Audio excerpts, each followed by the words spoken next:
今天有不少观众朋友啊，看了这个张艺谋的《金陵十三钗》之后啊，有一个非常清晰的印象，说张艺谋好像说张艺谋野心如何大，因为在很早的时候，我记得1992年的时候，张艺谋和巩俐两个人呢就出现在奥斯卡大奖的颁奖典礼上。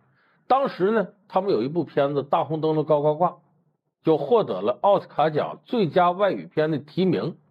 那么这两个人去参加奥斯卡的颁奖大典呢，也是华人首次在这样一个大典上露面。那么张艺谋自己本身由于是摄像出身，他对画面、对构图、对于美学的一些基本要素，可以说投入了非常大的精力。为什么现在有很多人说呢？张艺谋并不擅长叙事，不擅长讲故事，但是画面这方面，他确实是在中国导演里非常突出的。那么其实从他进入电影行开始，他就打上了这个烙印。你看拍《红高粱》的时候非常典型，说这高粱地在哪儿找？到陕北到什么地方？张艺谋看了很多高粱地都不满意，都没有达到自己想象当中红红火火的高粱，一望无际的极具备这种生命力的这样的大自然风景。那么他最后选择呢，我既然找不着，我就自个儿种。于是他选择了山东高密这个地方种高粱。你看当时张艺谋为了这一片场景达到视觉效果，他就能下这么大力。后来我们知道他拍《十面埋伏》的时候，甚至在乌克兰头一年撒下种子种这个花海。就说张艺谋在画面感觉上是一丝不苟。当然这部《红高粱》的题材很原始很粗犷，而且反映了人的旺盛的生命力，同时也把呢相对落后的一种生产力状态之下呢，人性的这种蛮性的一面暴露无遗。所以当时这部片子拍出之后呢，我们感到非常震撼。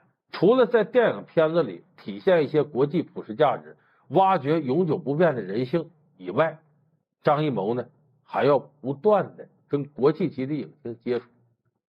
你比方说2007年他拍《千里走单骑》，请来了高仓健。尽管高仓健呢有点过气了，可是这个代表了张艺谋一种国际视角，就说我要如果真正想走向世界，光靠这个中国的演员恐怕还有一些困难。我即使用中国演员，也要用大牌的时候用那些国际上有影响力的。所以你看一直到金陵十三钗，张艺谋用克里斯蒂安贝尔这个过程，其实也是他在向国际化靠拢的一个非常非常重要的。以往我们看张艺谋片子里边很少有外国人，那么这一次一下冒出来第一男主角，里边演这个约翰神父的就是来自好莱坞的一线演员克里斯蒂安贝尔。那么这个人物对于这个片子非常非常重要，因为这里边比方说我们说演妓女的那个玉墨就没有这个戏。这个角色他等于原先是一个酒鬼式的殡葬师，后来变成了一个宝相庄严的这种神父。这如果要不是有超一流的演技，很难把他驾驭起来。我们看这里边克里斯蒂安贝尔他的演技，我们不得不佩服好莱坞演员呢这种在各种角色之间自由穿梭的这个能力。我们又充满着那种色眯眯的感觉，完全是这样一个人。可是你发现呢，当他人性当中善的一面被激发出来了，一下子变得如此神圣，如此凛然不可侵犯。你看着这是张艺谋拍的有关南京题材的片子，其实这里边是靠着一个外国人从头到尾给串起来。这是张艺谋真正独具匠心的地方。不信张艺谋影片的朋友啊，就会发现这样一个规律：张艺谋的影片呢比较擅长对女性心理的刻画。因为张艺谋的片子里边呢，很少有那种宏大的像战争史诗片一样，即使是以男人戏为主的，比方说《英雄》，它里边也掺杂着大量的情感戏。所以张艺谋对女性心理的刻画呢，这是张艺谋片子一个非常突出的特色。那么由于他擅长描摹女性，那么张艺谋片子里的女主角往往特别引人注意，也由此呢诞生了中国电影界一个很有特色的名字，就是谋女郎。粗略的统计几下，恐怕也在10位上下。那么这么多谋女郎，其实我们说不是你沾了张艺谋的片子你就火起来。那么我们可以把巩俐跟章子怡的这个时段当做真正的谋女郎时段。就是这个时段，一方面张艺谋对这样长相的女性情有独钟，另外一方面呢，也一根筋似的给了这样的女人好多好多的机会。你包括当初坚持让巩俐说演完《红高粱》了就演《秋菊打官司》，很多人说这两个片子根本不搭界。你说《秋菊打官司》里边那个农村妇女，那怎么能是巩俐演的呢？《秋菊打官司》最后也获得非常不错的口碑，证明巩俐的演技是比较宽的。所以张艺谋那个时候对谋女郎来说，我们只能说那是真捧，确实捧谋女郎。可是后来，就自章子怡之后，我们再看到张艺谋用这些人，恐怕情况就有很大的变化了。就是这个时候，张艺谋已经成为飞升国际的大导演了。那么他选择角色呢，不再像以前那样热血青年似的呢，完全符合自己的审美。他要把自己尽可能先抛开，看看这个剧本，看看这个人物，看看整个片子我到底想要什么，然后在这个基础上选择谋女郎，包括她的形象、她的气质。这里边演妓女玉墨这个女孩名字叫倪妮，此前籍籍无名。这又是张艺谋炮制的一次呢，把一个不会演戏的演员、没演过戏的给捧成明星。这个倪妮呢，不是学表演，她是学播音的，在南京上学。因为选角条件呢比较窄，首先一个呢，因为他选的是秦淮河上的妓女，因为一发现呢，中国女人真正很有风韵的也不多，这是一个基本要求。再接下来呢，金陵十三钗拍南京的事儿啊，你得会说南京话，而且这里边呢还要跟老外有大段对白，你还得会英语。所以这三重条件加到一块儿，你是长相啊、风韵呐、语言呐这几关挑来挑去，可选的真不多。挑上了这个倪妮之后呢，张艺谋就是开始就选角，我给你培训的时间。所以这是养兵千日，用兵一时，等于攒着攒着，在这部戏里爆发。我们看倪妮呢，外形和整个气质和这个妓女玉墨是非常非常接近的。当然，我们说作为一个女学生，她怎么可能和秦淮八艳那种感觉接近呢？这就是这30年来张艺谋训练的结果。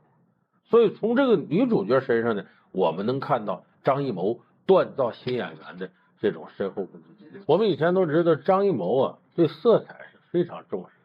为什么有人说张艺谋像搞装修的呢？比方说《英雄》里边那个场面，你看漫天飞舞的红色的树叶，演员身上红色的衣服。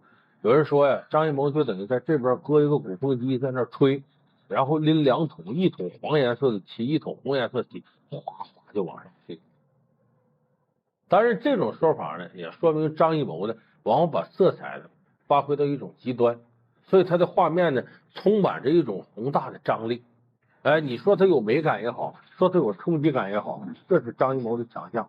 其实，在这部片子里，我们看张艺谋对色彩、对这个场面色彩的这种研究，没有和以前有太大的这种反差。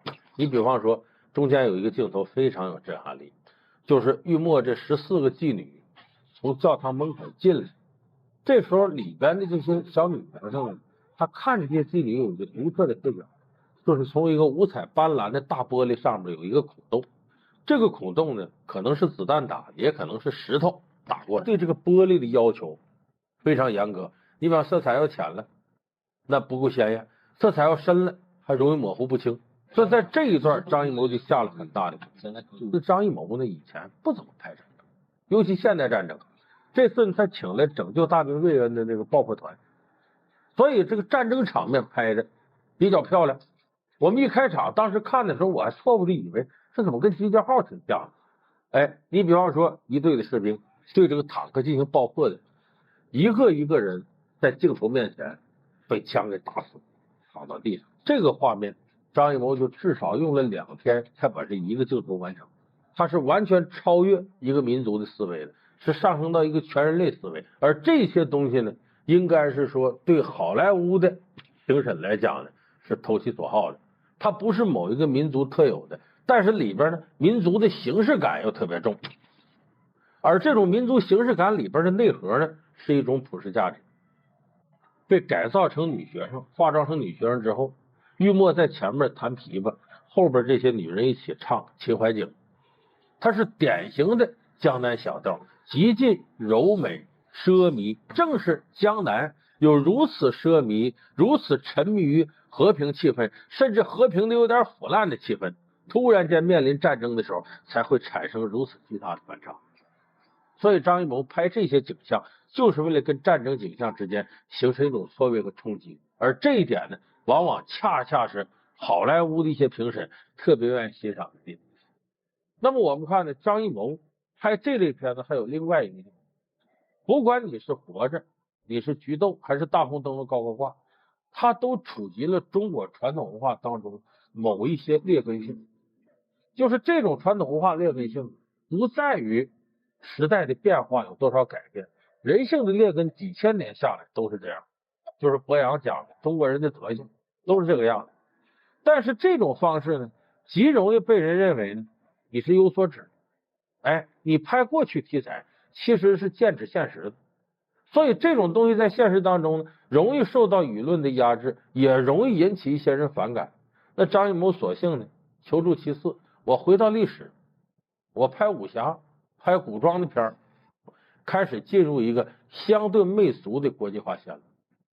那么这个国际化线路呢，我们实事求是说呢，给张艺谋带来了相对比较丰厚的回报，比方说收获了市场，收获了票房，也在包括北美在内的大的市场赢得了一些口碑。你比方说满城尽带黄金甲，美国人把它评为当年的10大年度电影之一。你再比方说这次《金陵十三钗》，它在北美市场是同步放映，也可以放映到元旦以后这段时间，这是中国电影第一次获得这样的殊荣。也就是说，他向国际化这方面努力是部分的获得了成果。可是这种成果，我倒觉得作为张艺谋这样一个天才的导演，他也必然付出了代价。张艺谋自己曾经语重心长的说过这么一句话，说我现在放弃了，我做不了黑泽明。本来张艺谋的理想就是要做一个像黑泽明那样电影史上青史留名的大师。张艺谋自己说我不希望像个恒星一样长久的辉耀在天空，我只需要做个流星，只要在天空当中划过那一瞬间，把我最亮丽的色彩都燃烧出来，我就够了。这是张艺谋理想主义的一种代表。可是你看现在张艺谋，他是要做一个最瞬间最璀璨的流星，不是，他的想法是把自己变成一个我们国家电影界一个永恒的恒星，像太阳那样不断的发光发热的。国家大师背后，我把它浓缩，张艺谋有一种国师的梦想。这在他指导了2008年北京奥运会开幕式之后呢，可能这种梦想在他心里变得清晰而又现实，因此也显得更加炽热。那么他这种大师的梦想呢，体现在他要从事的事业的方方面面，其中最为明显的就是他要凭借自己的片子冲击奥斯卡最佳外语片，并最终获奖。他为什么要这样呢？有人说张艺谋作为一个电影人，人家有雄心壮志不可以吗？你比方说像其他国家的电影，像贫民窟的百万富翁，像入殓师这样的大导演，这些人他是得了奥斯卡最佳外语片，张艺谋向他们看齐，有什么不对的呢？当然没有不对的。可是问题恐怕张艺谋心里边的最大的对手倒不是这些人，是什么人？我们看陈凯歌也在冲，冯小刚也在冲，现在姜文又体现了非常勃发的后进势头。那么这些人他们在向奥斯卡冲击的时候，无一例外都在威胁着张艺谋国家大师的这种地位，电影界一哥的这种地位。可以想见，别看现在张艺谋还是岌岌可危的排在第一位，面临着这些人的冲击，但是暂时冲不动他。可是一旦下面这几个人有一个人的片子获得了奥斯卡最佳外语片，情况可能就会发生非常根本的变化，张艺谋可能就被这个时代所抛弃，成为过气人物。这一点年届60的老谋子呀，心里头长时间的都有这种焦虑和危机感。所以我看他现在的电影一点点向这个方向靠拢，靠拢的同时，张艺谋失去了很多。所以我现在倒希望《金陵十三钗》最后获得最佳外语片奖，圆张艺谋一个梦想，然后张艺谋可能在艺术化理想化的道路上走得更纯粹一点，今天我要给大家讲这位女演员叫小宋佳。那么提起这个名字呢，也有不少观众朋友很纳闷，为什么管她叫小宋佳？确实，她有一位前辈，也是个女演员，叫宋佳。现在咱们好多这个观众朋友已经不熟悉她了，但是80年代那时候啊，宋佳可是个很了不起的女演员。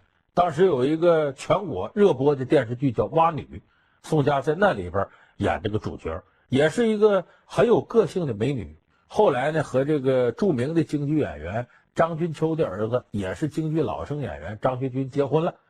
然后之后呢，就陆续的退出了影坛。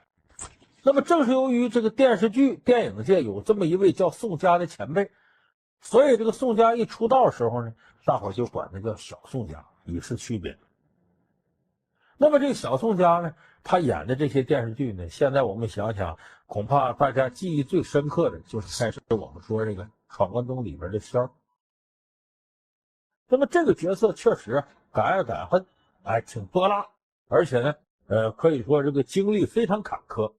那么宋佳能够演这样一个角色，首先她的气质里边就有这种能够豁得出去的泼辣劲儿。因为宋佳本身是东北人，哈尔滨人。冰天雪地的环境长大的，有很多导演就说呀，在这种环境长大的女孩啊，一般来说不会扭扭捏捏，都是坦坦荡荡、大大咧咧的。那么宋佳在小的时候啊，7、8岁的时候就展现了她这种艺术细胞。她父母就想啊，说这个孩子呢，应该给她送去学什么呢？小女孩啊，显得挺文静的，最好是学音乐。就这么着呢，就要把宋佳学去。到那学钢琴什么，可是小宋佳当时对钢琴不怎么感兴趣，倒是对一些文艺表演呢，很感兴趣。有这么一次呢，小宋佳的母亲带着她呀，到一个这个酒店的大堂去，说这小孩有表演天分，那他上台表演一段吧，学习赵本山唱那个小草，就赵本山当年那个没有花香啊，没有树高啊，就这变调的小草。正好这个时候在酒店大堂有个老先生在那奏乐，拉个二胡啊，弹个乐琴呢。这老先生谁呢？黑龙江人都知道他，这是黑龙江歌舞剧团的一位民乐演奏家，叫冯绍先老先生。他发现小宋佳这个乐感不错，你别看他唱这是个跑调的歌，他在模仿，但是那种对节奏的把握，对音符的掌握都比较准。老先生一看说，这应该是一个有音乐感的孩子。接下来呢，这小宋佳当中又唱了一首歌，然后等到散场的时候，这冯绍先呢就跟小宋佳他母亲见了个面，说这孩子呀，我认为是个好苗子，你要愿意让他跟我学啊，对不起，我叫冯绍先。他母亲说如雷贯耳，冯老先生说这孩子学什么呢？说我这个班里民乐演奏别人都有人学，唯独柳琴没有人愿意学，嫌这个东西难。我看这孩子音乐天分很好，跟我学柳琴吧。就这么着，小宋佳他母亲呢说行，我能跟您学习是我们的荣幸。就这么小宋佳跟冯绍先学柳琴。柳琴呢，咱们不少的观众朋友啊，就是没见过这个东西，它就是个传统的一个民族乐器，而且这个柳琴有个特点，就有点像京胡。我们看这个京胡啊，你随着这个唱京剧的伴奏起来好听，但是你得拉到一定程度。如果你刚开始学，那个京胡难听啊，那简直是噪音。柳琴也有这特点，一开始学基本的音调，说巴隆巴隆，跟弹棉花似的弹这个，最后弄得你自己累不说吧，别人听着还觉得是噪音，非得弹到一定高度。也就是说，它这个东西是难学，门槛非常高，但是你进来之后学会了，那可就是你个手艺了。所以当时这个小宋佳呢，跟着老师学这柳琴，很吃辛苦天天跟弹棉花似的，嘣嘣在这弹。这孩子一转眼在柳琴上就学出来了，这是小孩嘛，到了一定程度了，他初中毕业了。冯绍先生说，音乐上他想再深造啊，我建议他考这个沈阳音乐附中。就这么的，从哈尔滨他考到了沈阳音乐附中。那么小宋佳到了这个沈阳音乐附中呢，就有人跟他说，你应该考到各个艺校去学这个去。后来宋佳呢，在音乐附中毕业了，果然上了艺校，也如愿的走上了演艺圈的道路。而且当时是在上海上的学，他就留在上海了。很多朋友说，你留上海干嘛？北京演戏机会多，但是小宋佳很喜欢上海的小资生活，就没动。那么在上海呢，接的一些这个片子呢，都是让他演一些个漂亮女孩，轻飘飘的没啥分量的角色。那么等着等着，他等来一个机会。这个电影的名字叫《好奇害死猫》。这个影片里边呢，找小宋佳演什么呢？是人家一个已婚男人的，说白了叫小三儿，叫二奶，反正这么个角色。她还是洗头妹、发廊妹。当时其实作为个女孩，本能来讲呢，不愿意接这个角色。可她把剧本看完呢，发现这个本子很好。就你别看她个出身低微，一个发廊妹，可是这个女孩呢，是一个敢爱敢恨的，为了追求爱情呢，胆子很大，很勇敢，也投入，大起大落的。而这里边呢，她又演这么一个小三儿的角色呢，有的时候很委屈。所以这个角色本身呢，其实是个悲剧角色。尤其有一出戏，小宋佳后来演戏的时候，他跟谁？跟著名的这个演员胡军，他俩搭戏。他演的就是胡军那个角色的小三儿。胡军说：“你呀，手太粗糙了，你保养保养。”这时候，这个洗头妹说了一句令所有人听了都感到心酸的话。那么读这剧本的时候和演这戏的时候，小宋佳都哭了。所以这一幕，你看，她虽然演一个不太正派的女性角色，可是这个女性角色有场，值得一个演员深入的挖掘下去。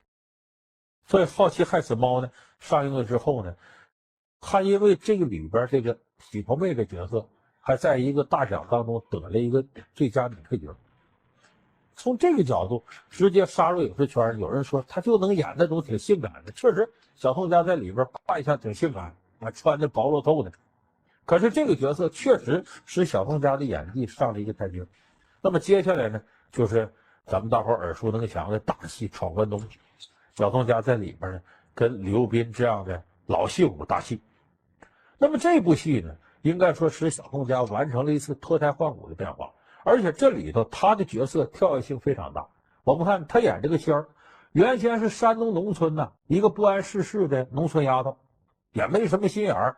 家里说这个跟那个传闻订婚了，那甚至要逃婚，两个人一起跑了。可是闯关东的过程当中呢，吃尽千辛万苦，迫于生计没办法，给人家当童养媳。从这家里跑出来呢，又当了二人转演员。但是咱们实话实说啊，闯关东里头有些地方拍的不是尽善尽美，那个时候没有二人转的说法，二人转是1952年才定下这名字。过去旧社会里头二人转叫什么呢？蹦蹦戏，也有叫二蹦子的。说这行这个地位比较低下，就是唱这行的人死了都不能进祖坟。那过去这艺人地位低嘛，所以他跟着唱这个蹦蹦戏，成了一个蹦蹦戏演员。然后被这个地主老财恶霸给糟蹋了之后呢，离开这个戏班子呢，又差点成了妓女，在山林里转了一圈，吃尽了苦。砍过树，放过牌，回头又入了二龙山当了出口。而在这个过程当中呢，这个仙儿呢，跟传文、传武，都有一定的这个感情戏。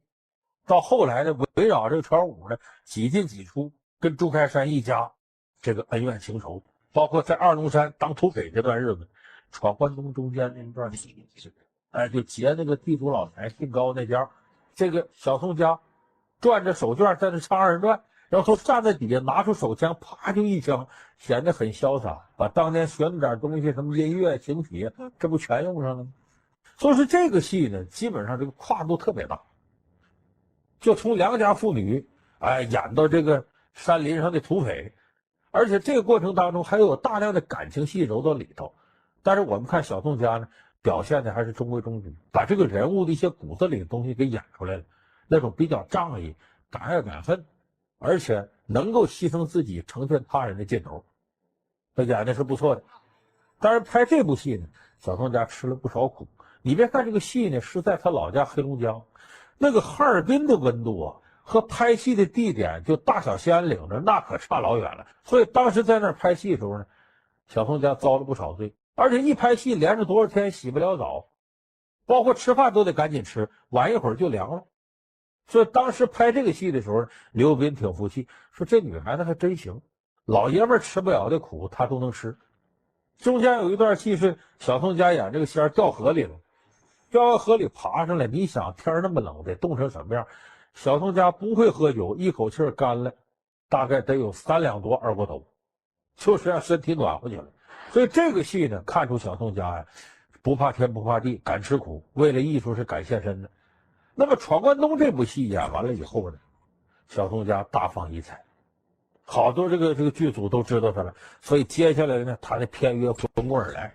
其中呢，有一部戏值得大家关注，这部戏呢在中央电视台8套热播过一段时间，名字叫《大女当家》，主人公叫香大燕，就是这小宋佳演的。一晃30出头了，也没找对象，家里就着急，朋友也着急给他介绍，跟6个男人先后谈过恋爱。这6个男人那就有意思了，有的是为了谈完恋爱就出国的，那是郭涛演那个角色，还有一个角色是斤斤计较的，每月2人各还多少房租都得提前个算盘扒拉好的，这个角色是我记得周杰演的。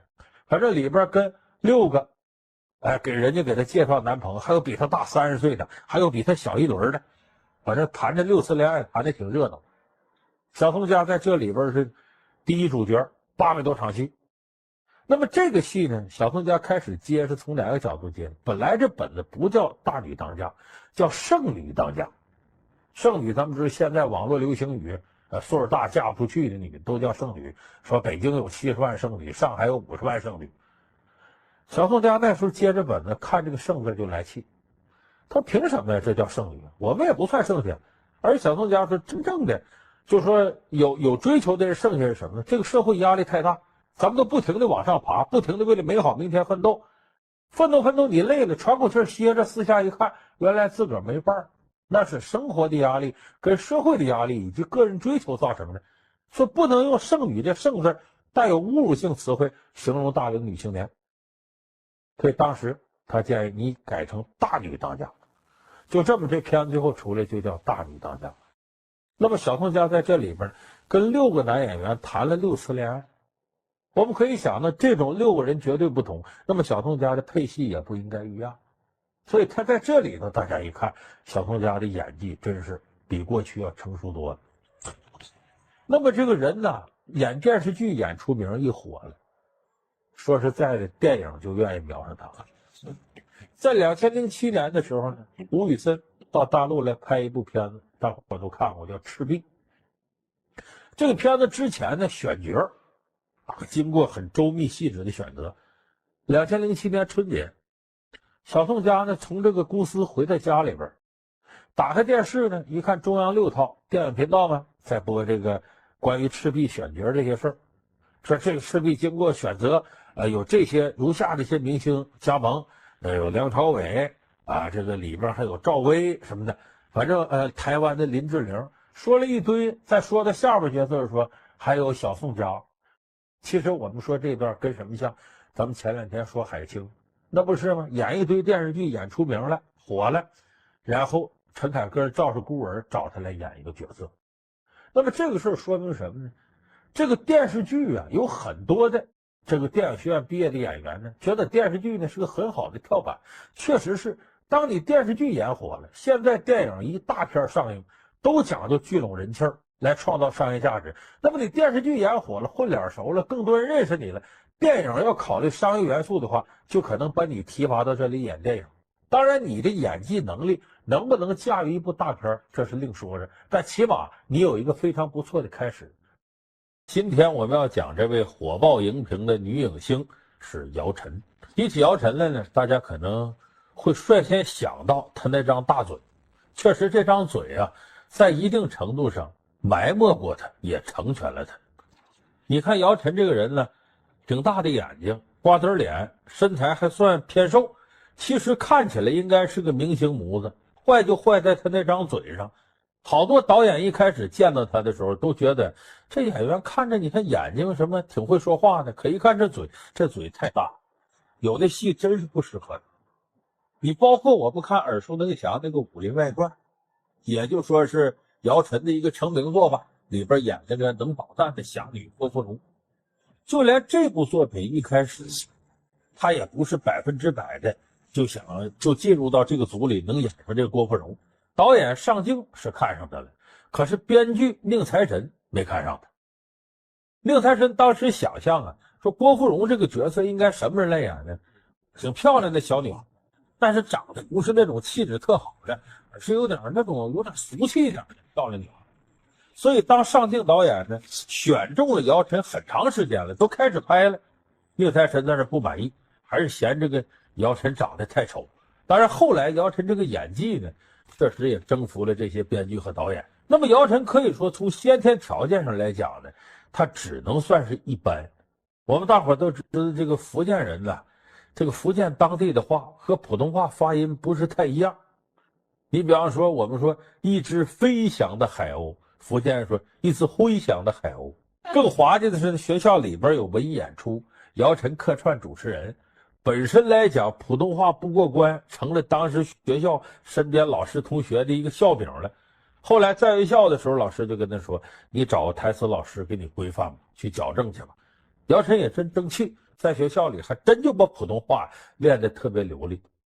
那么一晃呢，到了1997年呢，这个时候呢，姚晨呢就想参加全国统一高考，因为那时候他也到了这个10几岁的这么个年龄。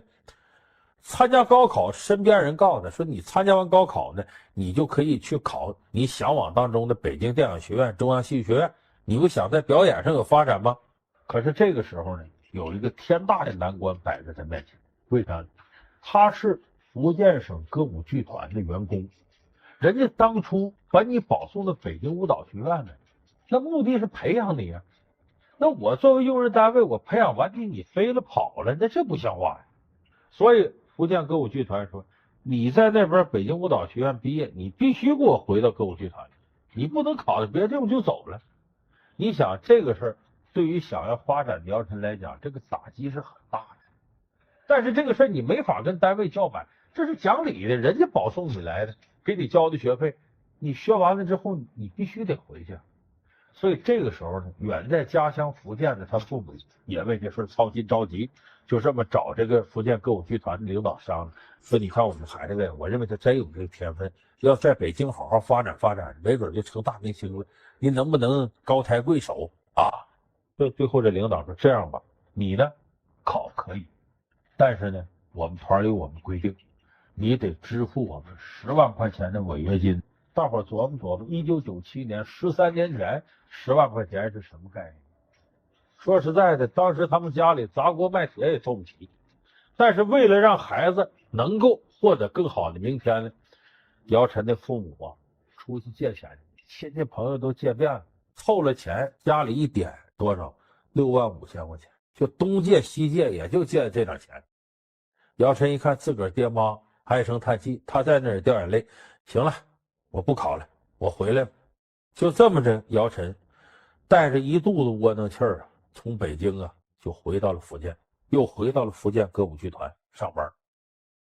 那么在歌舞剧团待这2年当中，他更加强烈的意识到，不行，我还得考。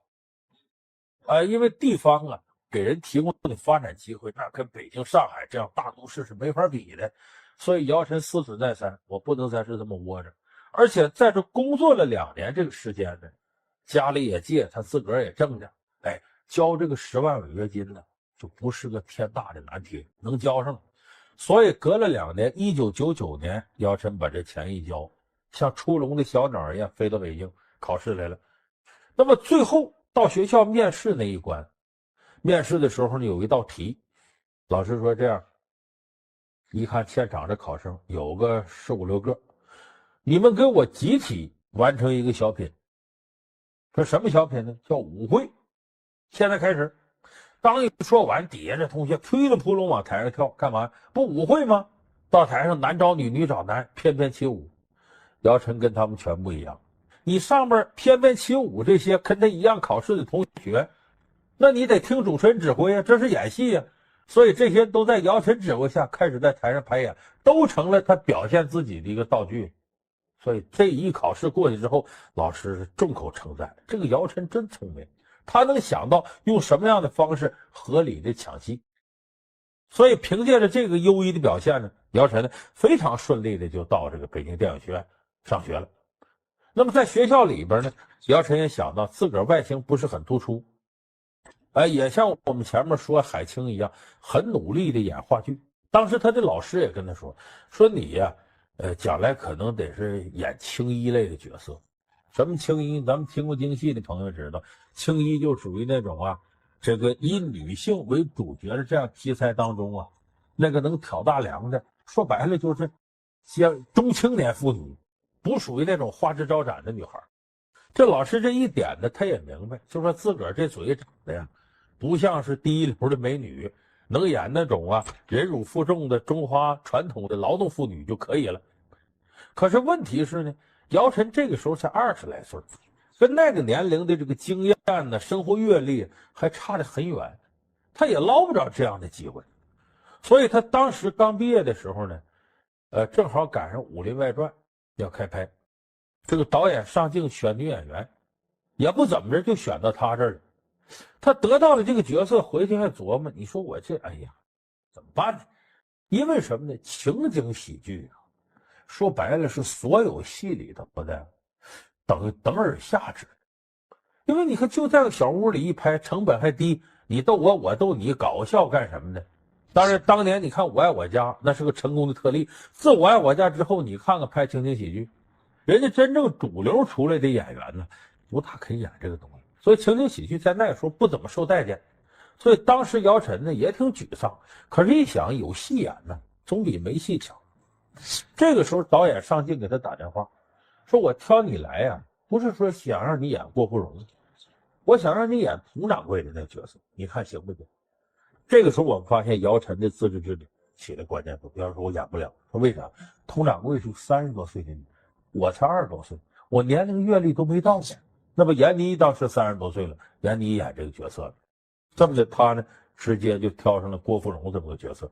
他当时演郭芙蓉这角色的时候呢，姚晨绝没想到《武林外传》会火成这样，因为《武林外传》在那个时候有个特殊的背景，就是大家呢，尤其是一些20、30岁的年轻人，成天在网络上泡着这些人，他们整个已经习惯了网络语言，习惯网络上那种无拘无束、穿越时空、天马行空那种恶搞，所以这个剧拍出来之后呢，好多人看了，尤其中老年人看之后，什么玩意儿这乱七八糟的。可是年轻人看了特喜欢，一下子就把这个姚晨给捧红了。你看青年人喜欢偶像跟中老年人喜欢偶像是完全不同的，所以这一个戏一下子把姚晨弄火了。可是火了归火了，姚晨心里不满足，为什么呢？他这不是自己当青衣那么来的吗？自己个儿嘴大，人嘴大怎么了？意大利有明星索菲亚罗兰，那嘴够大的吧？我跟别的人长得不一样，这是我特点。他自己一直拿自己当演技派，你说就演了这么一个情景喜剧，一个恶搞的角色，他自个儿心里不太满意。他也想呢，我的能耐不止这个，有没有别的类型角色找我呢？接下来我们看呢，还真有一个让他最终大火特火的角色出现了，那就是《潜伏》里的翠萍。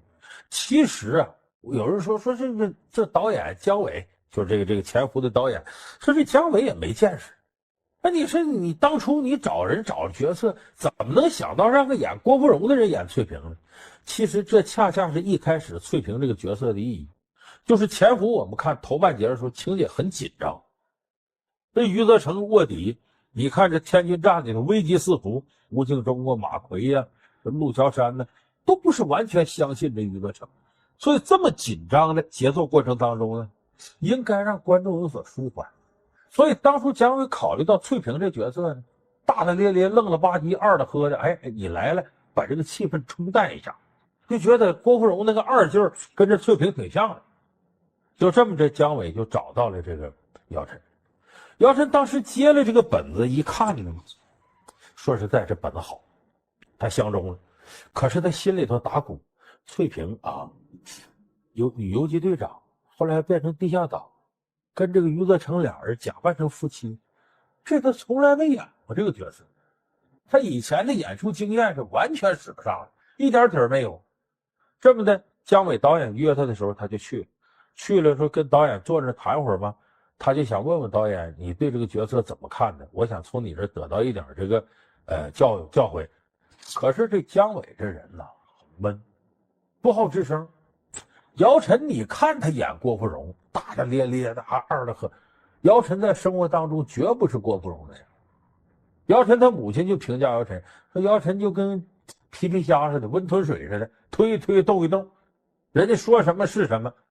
有什么事儿也磨磨唧唧，不大好意思张嘴，他是这个类型人。所以他跟姜维俩人坐这儿呢，喝会儿茶，你不吱声，我也不吱声。这么的2小时过去了，姜维手机响了，哎呦，剧组有事儿，我走了，改天再约你。姚晨一看完了，这个导演也没教我啥，我也没跟导演展示什么，这角色肯定不是我的。回家他就琢磨别人找他拍的另一个电影，他琢磨那电影去了。没想到过了3天，姜维给打电话，你怎么还不来呢？他说我不没戏了吗？谁说你没戏？你就是翠萍。来到这个剧组呢，跟谁？跟孙红雷打戏。孙红雷那会儿算姚晨的前辈，姚晨见孙红雷都有点就眩晕，这是大腕儿。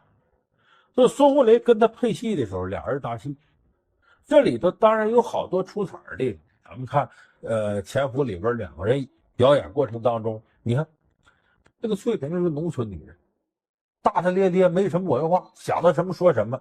孙红雷在那摇床，他在那边就喊：“哎呀！”这种相对粗俗一点的话，都能从翠萍嘴里说出来。而余则成是个什么呢？性格沉稳、内向、不露声色。你这么俩人在一块儿，本身他就有喜剧效果。可是，在演戏的节奏上，当时姚晨顾虑重重，就怕演不好，有点跟不上孙红雷。在片场呢，孙红雷演的不到位，也上火也急，经常骂姚晨。最后给姚晨骂急了，导演一看，对了。这个体会是最好的，你2口子吵架就该这样。姚晨后来一想，得演到这儿我也就放开了，不在乎了。所以他放开了以后，演得越来越好。本来这个戏对姚晨来说考验太大了，而他借助自己的这种倔劲儿和这个突然而来的爆发力，这个能量，平平安安的过了翠萍这一关，也使这个姚晨一下子跨越到了演技派这个行当当中。所以我们看，有了郭芙蓉，有了翠萍，这2个基本上不太一样的角色之后呢，姚晨在这个圈子里算立起来。所以你看姚晨现在网上写微博，那微博他是老大，就跟当初徐静蕾写博客似的。现在姚晨的微博在所有的微博里是最火的。那么说到这儿呢，咱们有的朋友说，这个姚晨呢，现在这岁数照你这么说也不小了，也过30了。她的家庭情况呢，姚晨她的老公也是干这行的，名字叫做凌潇肃，是她在大学时候在北京电影学院时候的同学。这个凌潇肃呢，在学校里头呢，运动健将，肌肉男，岁数呢比姚晨小1岁。他们俩在学校认识了呢，当时是一毕业，同学说你俩就登记结婚吗？结果他俩真登记结婚了。那时候姚晨24岁，凌潇肃23岁，还比他小1岁。这个凌潇肃也演过电视剧，咱们有的这个经常看电视剧的观众朋友会记得，有一个电视剧叫《关中往事》，他在里边演男1号那墩子，那个片拍的就是陕西一带的事儿。这个凌潇肃就是陕西。那么现在我们看姚晨事业上大火特火啊，可是她老公呢不温不火，俩人差距是不算小。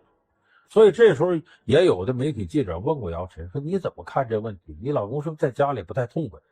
姚晨说也不是，这些年反正俩人过着挺好，而且姚晨自个儿有一套理论，说我这2年拼命拍戏养家糊口，等到将来我老了不行了，那就指着我老公。说这小2口呢，一毕业你看就结婚了，一直到现在也没有传出过什么绯闻呢，这个那个，说明姚晨呢，她对自己的生活追求是比较稳定，是固定的。姚晨也说，不能因为说你自个儿火了，谁都配不上你了，这一飘这人就要完。所以你看，今天我们说这姚晨，无论是从她考学的时候，还是她刚出名，还是到现在大红大紫，姚晨对自个儿生活呢，始终有一个比较稳定系统规划。包括他处在低谷的时候，人家说他嘴大不好看，姚晨自己也说，我为什么要跟别的明星长得一样呢？我有我自己的一些办法，我有我的演技。所以其实我倒觉得，在我们影视圈里面，更多的出现姚晨这样的明星不是个坏事。